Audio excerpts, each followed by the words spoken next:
నమస్కారమండి. తెలుగు కథావళికి స్వాగతం. కథ చదువుతున్న నా పేరు ప్రజ్ఞ. ఈ వీడియో నచ్చినట్లయితే లైక్, షేర్ చేయండి. నా ఛానల్ కొత్తగా చూస్తున్నట్లయితే సబ్స్క్రైబ్ చేయడం మర్చిపోవద్దు. మరిన్ని మంచి కథలు అప్లోడ్ చేసినప్పుడు నోటిఫికేషన్స్ రావడానికి బెల్ ఐకాన్ క్లిక్ చేయండి. చెదిరిన జీవితం, భవానీ గారి రచన. నేటి ఆధునిక సమాజంలో కొన్ని ప్రశ్నలు పదే పదే తలెత్తుతున్నాయి. భార్యాభర్తలు వేరుపడటం, కుటుంబాలు విచ్ఛిన్నమవడం మొదలైనవి సమాజంలో ఇంతగా ఎందుకు జరుగుతున్నాయి? ఇలా జరగడానికి బాధ్యులెవరు? స్త్రీలా? పురుషులా? ఏదేమైనా విచ్ఛిన్నమవుతున్న కుటుంబాలు, విడాకులు తీసుకుంటున్న స్త్రీ పురుషులు సమాజానికి క్షేమకరమూ కాదు, గౌరవప్రదమూ కాదు. దీని చెడు ప్రభావం భవిష్యత్ తరాలపై పడుతుంది. తల్లిదండ్రులు ఇచ్చిన మంచి సంస్కారాలే పిల్లలను మంచి పౌరులుగా నిలుపుతుంది. విచ్ఛిన్నమవుతున్న కుటుంబాల్లో ఉన్న పిల్లలకు ఎలాంటి సంస్కారాలు అందుతాయి? వారు ఎలాంటి పౌరులుగా తయారవుతారు? ఈరోజు జరిగిన చర్చాగోష్ఠి అంశం ఇదే. కార్యక్రమానికి హాజరైన వారిలో మహిళల సంఖ్య ఎక్కువగా ఉండడం వల్ల ఈ పరిణామాలన్నింటికీ మగవారే కారణమని, ఇందులో వారే దోషులని తీర్మానించాయి. ప్రతి స్త్రీ కుటుంబాన్ని కలపాలని, కలిసి ఉండేలా కాపాడుకోవాలని ప్రయత్నిస్తుంది. కానీ మగవారు మాత్రం బయటి ప్రపంచం వెనుక పరిగెడుతూ ఉంటారు. అతని కంటికి అతని భార్య తప్ప ప్రపంచంలో అంతా బాగానే కనిపిస్తుంది. ఈ స్థితిలో బాధలు భరించి భరించి విసుగొచ్చిన భార్య ఎదురు తిరిగినప్పుడు కుటుంబాలు కూలిపోతూ ఉంటాయి. కానీ ప్రతి చోట ఇలాగే జరుగుతుందా? ఈ చర్చాగోష్ఠి జరిగిన కొన్ని రోజులకు నేను ఏదో పని మీద కాకినాడ వెళ్ళడం జరిగింది. అది నేను పుట్టి పెరిగిన ఊరు. నా చదువు అక్కడే సాగింది. అందుకే అక్కడ షాపుల్లో షాపింగ్ చేయాలని ఇప్పటికీ మనసులో అలా నిలిచిపోయింది. అక్కడికి ఎప్పుడు వెళ్ళినా తప్పక షాపింగ్ చేస్తాను. అయితే ఈసారి తిరుగు ప్రయాణం హడావిడిలో ఉన్నాను. అయినా సరే ఎప్పుడూ కొనే పాత షాపుకు వెళ్ళాను. షాపు పూర్తిగా మారిపోయింది. ఆ షాపు యజమాని పిల్లలు కూడా పెద్దవాళ్ళయ్యారు. షాపు నిర్వహణ చూసుకుంటున్నారు. ఇప్పుడు వాళ్ళు నన్ను గుర్తుపట్టలేరు. కానీ వాళ్లలో ఒకరు నాకు నమస్కరించారు.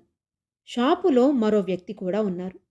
అతను వాళ్లతో చాలా క్లోజ్గా మాట్లాడుతూ ఏమేం సామాన్లు కావాలో చూపిస్తున్నాడు. నేను నా లిస్టును షాపు అబ్బాయికిచ్చి కాస్త త్వరగా ప్యాక్ చేయమని చెప్పాను. ఆ అబ్బాయి చాలా చురుగ్గా ఉన్నాడు. ఆ వ్యక్తితో మాట్లాడుతూనే ఇద్దరి సామాన్లు ప్యాక్ చేస్తున్నాడు. ఆ వ్యక్తి నా ఈడువాడే. మాటి మాటికి నా వైపు చూస్తున్నాడు. నాకు ఆశ్చర్యంగా అనిపించింది. ఆకర్షణలకు లోనై చూసే వయసు దాటి 20-25 పైనే అయింది. నేనా విషయం పట్టించుకోలేదు. నా సామాన్లు తీసుకుని ఎంతైంది బిల్లు అని అడిగాను.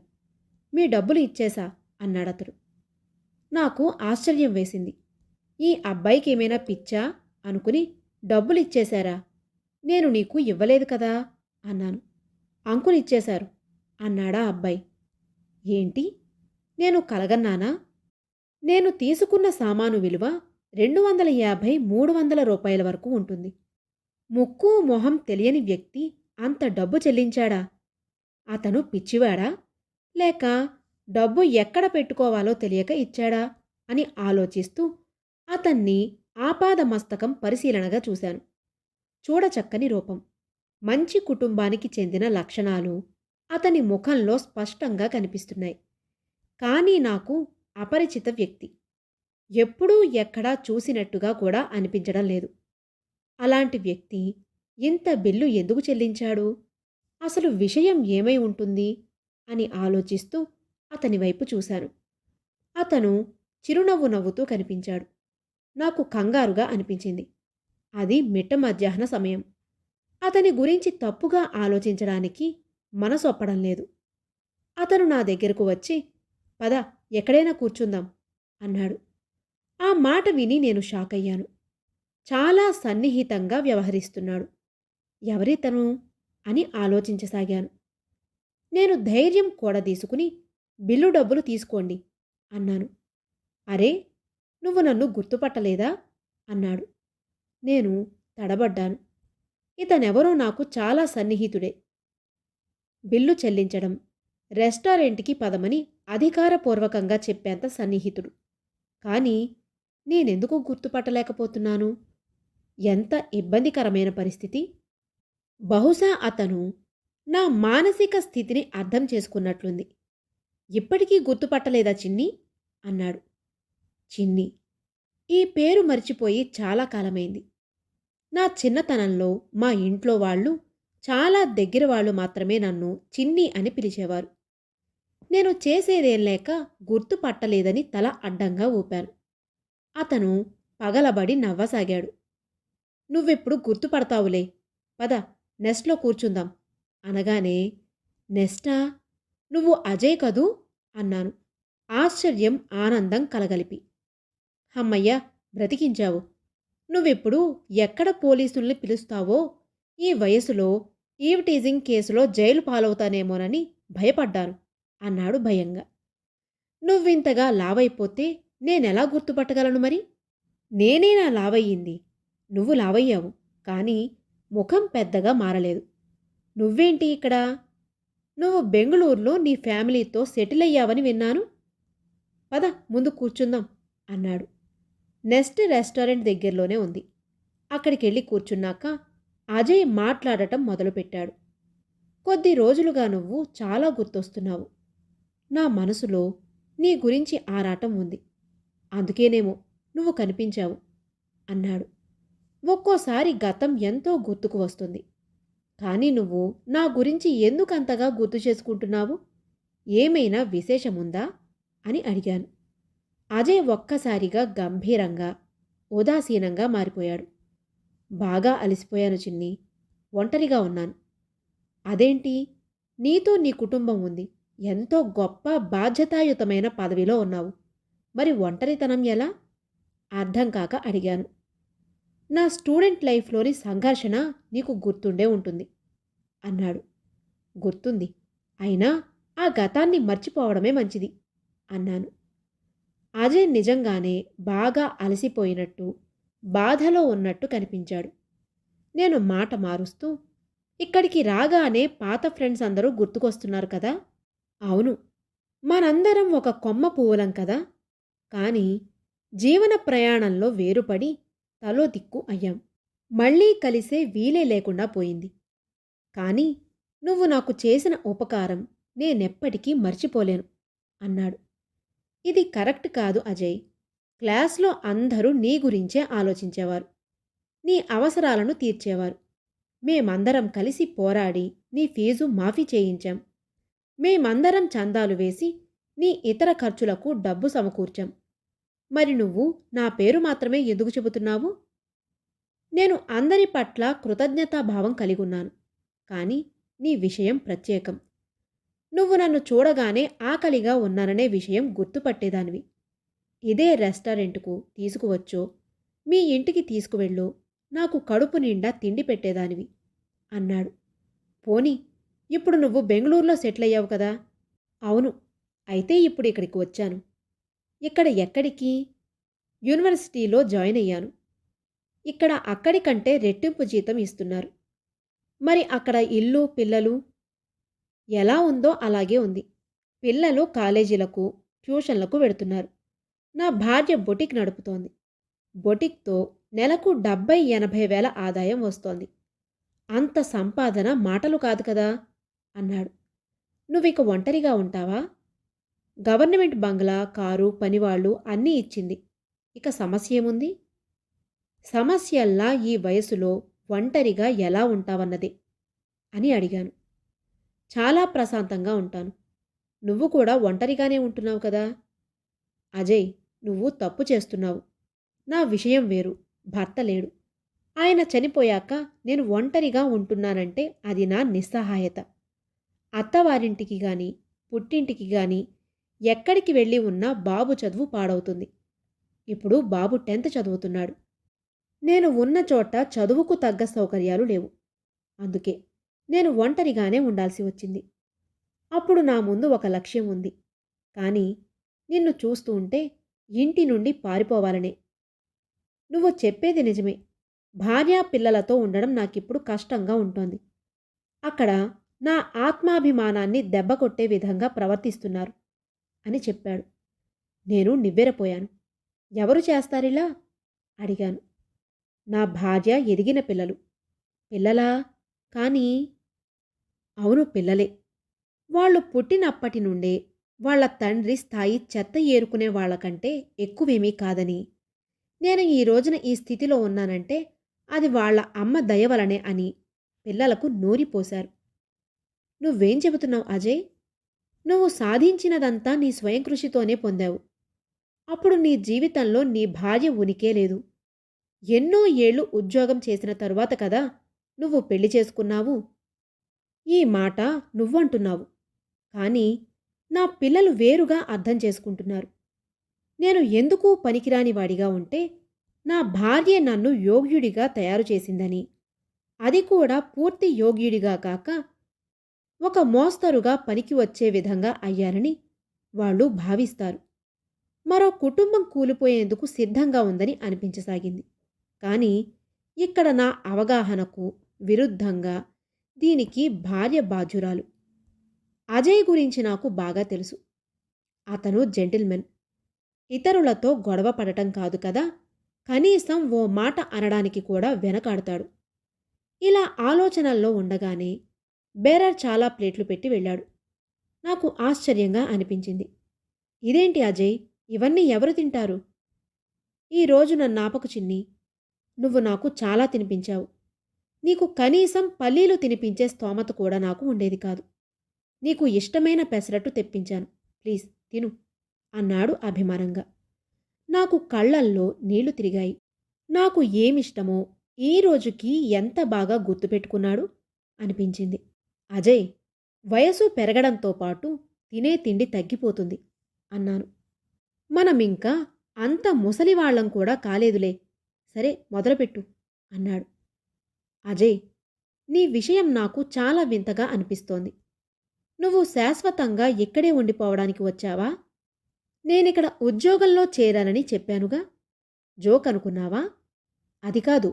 జీవితాంతం ఒంటరిగా ఉండటమంటే నేనెంతో ప్రశాంతంగా ఉన్నాను. గవర్నమెంట్ మంచి బంగ్లా ఇచ్చింది. మా ల్యాబ్ వాచ్మెన్ మాతయ్య బంధువు ఇంట్లో పనంతా చేస్తాడు. నా గురించి శ్రద్ధ తీసుకుంటాడు. నేను ఆ అబ్బాయిని స్కూల్లో చేర్పించాను. 8వ తరగతి చదువుతున్నాడు. నా ఇంట్లోనే ఉంటాడు. అతని తల్లి ఇంటి పని వంట పని చేస్తుంది.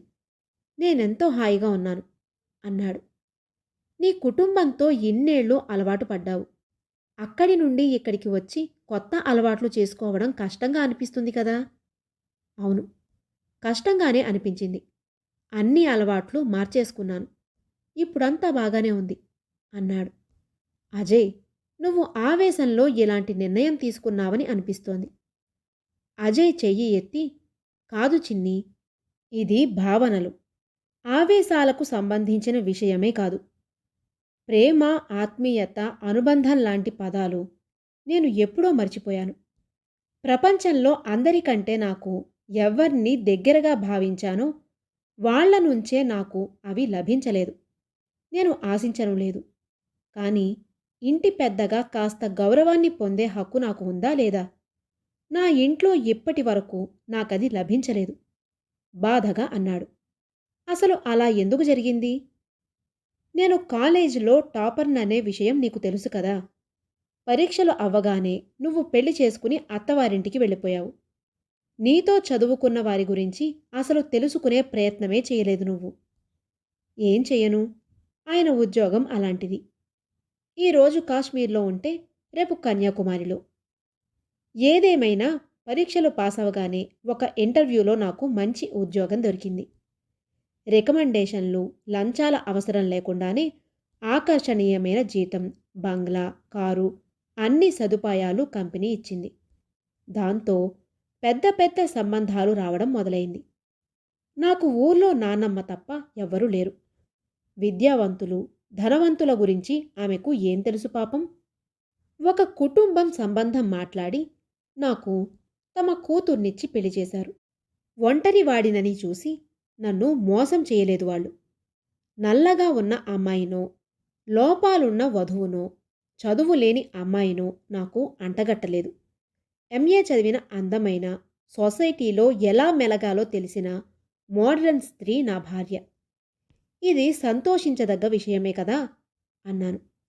చాలా సంతోషించాల్సిన విషయమే. పాపం నానమ్మే అల్పసంతోషి. ఇంతటి ఆనందాన్ని తట్టుకోలేకపోయింది. తరువాత నెలలోనే నన్ను విడిచి వెళ్ళిపోయింది. అయినా నాకు ఎలాంటి ఇబ్బంది కలగలేదు. నేను మా అత్తవారిని కట్నం అడగకపోయినా తమకు నచ్చిన అల్లుడి ఇంటిని అందమైన ఫర్నిచర్తో అలంకరించారు. నా భార్య ఇంటిని చక్కగా పద్ధతిగా సర్ది అందంగా ఉంచుతుంది. ఇంటికి వచ్చిపోయే బంధువులకు, స్నేహితులకు కొదవే లేదు. వాళ్ళందరికీ పిక్నిక్ స్పాట్గా అయ్యింది. బెంగుళూరు వాళ్ళంతా మా ఇంట్లోనే ఆగడం మొదలుపెట్టారు. ఇదంతా మొదట్లో నాకు బాగా అనిపించేది. నేనెప్పుడూ బంధువులను చూడలేదు కదా. జీవితంలో సంఘర్షణతో పైకి వచ్చిన వాడిని కదా. నానమ్మ తప్ప నాకు ఎవ్వరూ ఉండేవారు కాదు. దాంతో నాకు అంతమంది మనవాళ్లు ఉన్నారు కదా అన్న ఆలోచనతో బాగా అనిపించేది. కానీ పెద్దవారి తీయని మాటల వెనుక అవమానించే పద్ధతి నాకు అర్థమయ్యేది కాదు. నా భార్య వాళ్ళకి మా ఇంటి గురించి, కుటుంబం గురించి, నడవడిక, ఇష్టాయిష్టాలు, తెలివి తక్కువతనం గురించి కథలు నవ్వుతూ వినిపించేది. విని వాళ్ళు నవ్వేవాళ్ళు. నేను నవ్వేవాణ్ణి. అలా చెబుతూ అజయ్ కాస్త టీ తాగాడు. బహుశా అతని గొంతు తడారిపోయి ఉంటుంది. మళ్ళీ చెప్పడం మొదలుపెట్టాడు. ఆ తరువాత నా గౌరవ మర్యాదల గురించి తెలిసేటప్పటికీ చాలా ఏళ్లు గడిచిపోయాయి. 2 పిల్లలు పెద్దవాళ్ళైపోయారు. వాళ్ళు కూడా నాపై మూర్ఖుడు, సభ్యత లేనివాడనే ముద్ర వేశారు. పిల్లలు కూడా అందరి ముందు వ్యంగ్యంగా మాట్లాడటం, పరిహాసం చెయ్యడానికి, అవమానించడానికి ఏమాత్రం వెనుకాడరు. నేను వాళ్లను అడ్డుకోవడానికి ప్రయత్నించాను. కానీ వాళ్ళు వెంటనే నా బ్యాక్గ్రౌండ్ బయటికి లాగి నా ముందుంచుతారు అని చెప్పాడు. అన్నీ విన్నాక నేను స్తబ్దుగా అయ్యాను. నా వాదనలు, ఖండనలు అర్థం లేనివిగా మిగిలిపోయాయి. ఆ సమయంలో ఎంతోమంది భార్యా పీడితులుగా అవమానకరమైన జీవితాన్ని గడుపుతున్న వారి ముఖాలు నా మనసులో మెదిలాయి. అందులో కొందరు నాకు సన్నిహితులు. కానీ వాళ్లలో చాలామంది అజయ్‌లా తమ జీవితాన్ని తమ ఇష్టానుసారం జీవించే దిశగా అడుగులు వేసే ధైర్యం చేయలేకపోవచ్చు. మరి వాళ్ళ ఖర్చులు? నా భార్య సంపాదన తక్కువేం కాదు, సొంతిల్లే. మరి నువ్వు? 1 సంవత్సరం తరువాత మ్యూచువల్ డైవోర్స్ తీసుకుంటాం. తను ఒప్పుకోకపోతే? తప్పనిసరి పరిస్థితుల్లో బురద జల్లుకోక తప్పదు. అది కాదు అజయ్, ఇన్నేళ్ల వైవాహిక జీవితం. ఎన్నాళ్ళు నేనే ఆ బంధాన్ని నిలబెడుతూ వచ్చాను. ఇప్పుడిక సహనం చచ్చిపోయింది. ఇప్పుడు కుటుంబం నిలబడాలంటే నా షరతులు ఒప్పుకుంటేనే సాధ్యమవుతుంది. లేదంటే నేను ఒంటరిగానే సంతోషంగా ఉన్నాను, చాలా సంతోషంగా ఉన్నాను అని మనసులో మాట చెప్పాడు. నా వాదనలన్నీ వ్యర్థమైపోయాయి. అయినా నేనేమని చెప్పను? అజయ్ వాదనలో నా వాదన కంటే 100 రెట్లు నిజముంది. తను సంతోషంగా ఉండాలని కోరుకోవడం తప్ప చేసేదేముంది? కథ సమాప్తం.